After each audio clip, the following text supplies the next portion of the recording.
If you took away every modern comfort, no batteries, no GPS, no instant coffee, could you survive? Most people today wouldn't last a week. But in the medieval world, that was just life. Every day was a survival test. No fancy alloys, no mass production. Just grit, ingenuity, and raw human creativity.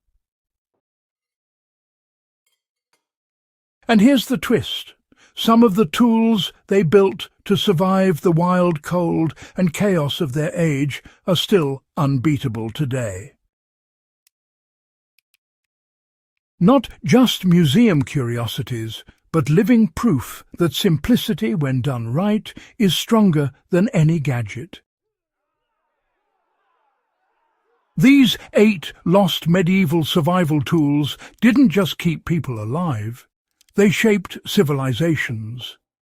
Farmers, soldiers, explorers, even monks relied on them to build, cook, hunt, and endure. And if you ever found yourself off-grid, post-blackout, or just wanting to live closer to nature, these ancient inventions would still have your back. Let's open the chest of forgotten genius.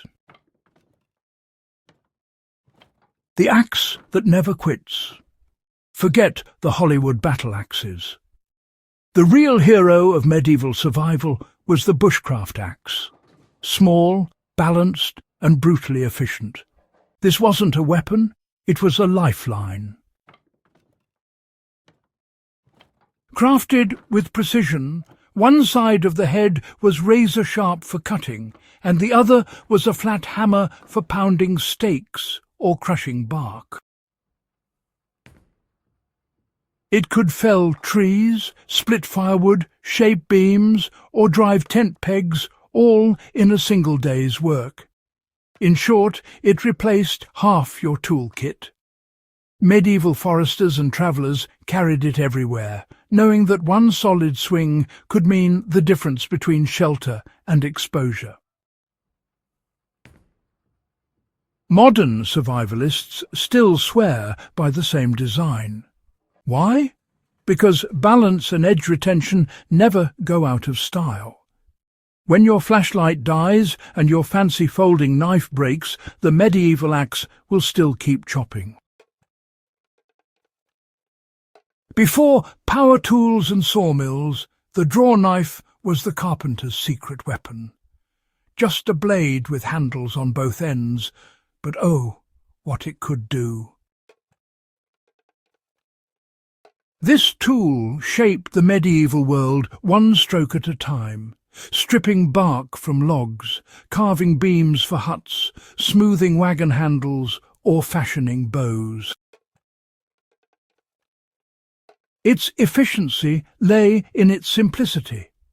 With practiced hands, it could turn rough timber into perfectly fitted components faster than you'd expect.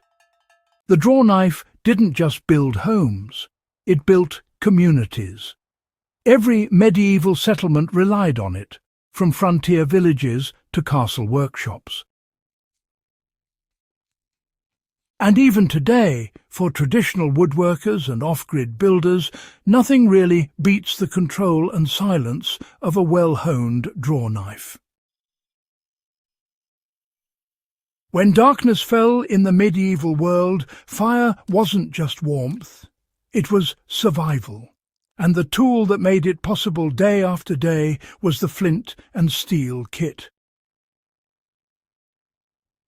A piece of carbon steel, a shard of flint, and a bit of char cloth. That's all it took to summon flame from stone. Travellers, soldiers and peasants all carried one. A quick strike sent sparks flying onto dry tinder, and within seconds fire was born. No fuel, no chemicals, no batteries, just human skill and the timeless chemistry of iron and rock. Even in wet weather, when matches fail, flint and steel deliver. It's renewable, it's reliable, It's the spark that built medieval society, and a lesson modern survivalists are relearning fast. The billhook, the medieval machete. It might look simple, a curved blade on a wooden handle, but the billhook was one of the most versatile and efficient tools ever made. Farmers used it to clear brush and harvest crops.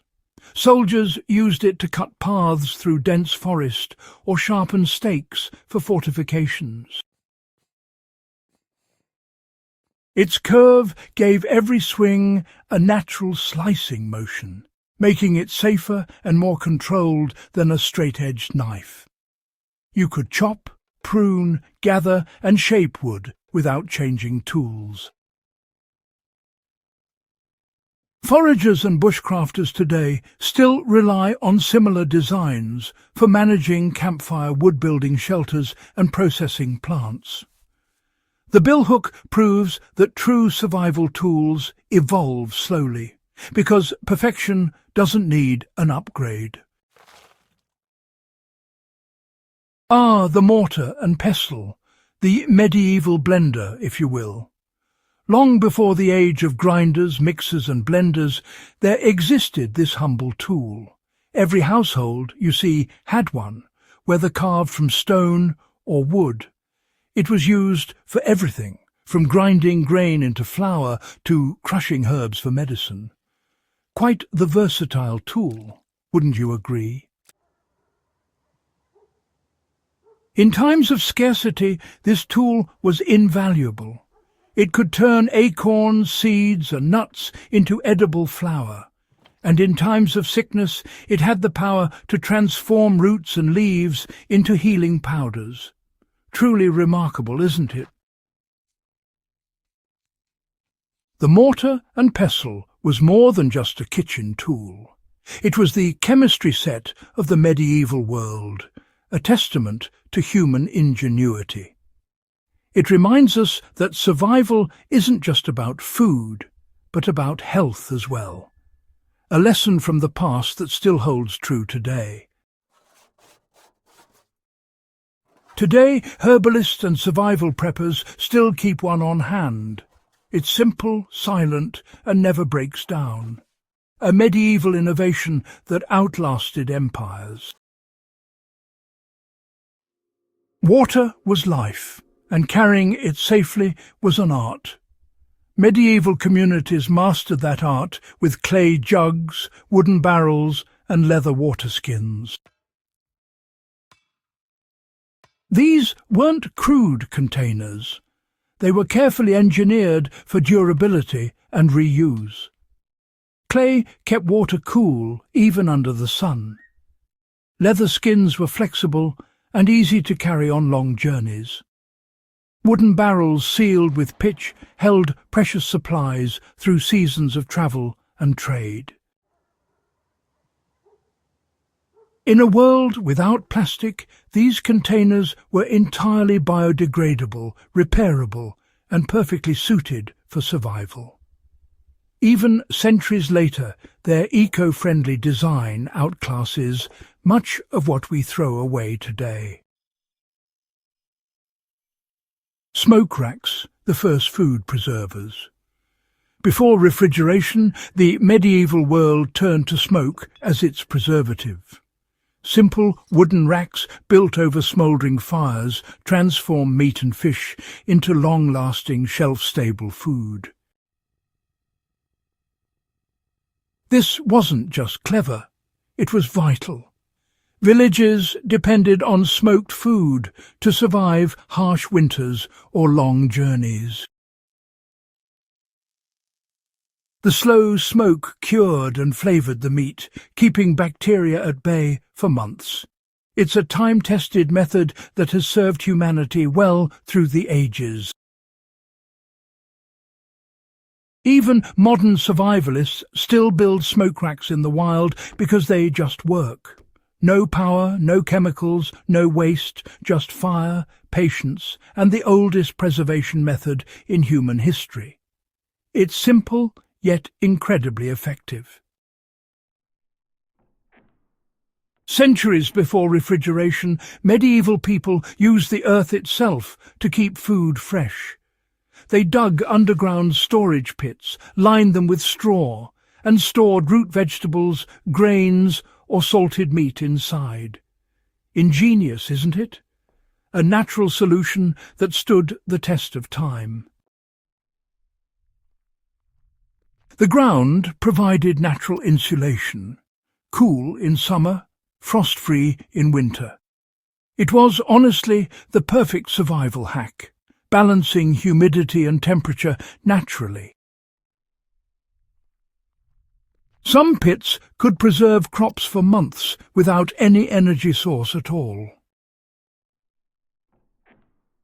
Even during World War II, similar cellars and root pits were revived to store supplies when power was scarce. It's the kind of low-tech brilliance that proves old knowledge never dies. It just waits to be rediscovered. When you line up these 8 medieval tools, the axe, draw knife, flint and steel billhook mortar, and pestle water vessels, smoking racks and storage pits, a pattern emerges. They were all simple, durable, and endlessly adaptable. These weren't gadgets meant to impress. They were meant to endure. Each one could be repaired, passed down, and repurposed for generations. They worked with the environment, not against it, and when the world around them changed, they remained relevant, even, superior, to modern alternatives. That's the kind of mindset modern survival has lost. These days, too many rely on disposable tech and short-term fixes. But medieval people knew the truth. Real survival isn't about luxury, it's about mastery. So, next time you see an old axe in a shed or a stone mortar on your grandmother's shelf, look closer. You're holding a piece of revolutionary technology, one that still has lessons to teach. Because when the power goes out, the batteries die, and the systems we trust begin to falter, these medieval marvels still work. And that's not nostalgia. That's survival wisdom forged in fire and time. If this dive into forgotten survival tech lit a spark for you, then subscribe to The Forgotten Warfronts and share this video with someone who loves real history and real resilience. There's still so much ancient genius waiting to be rediscovered, not as relics of the past, but as blueprints for the future.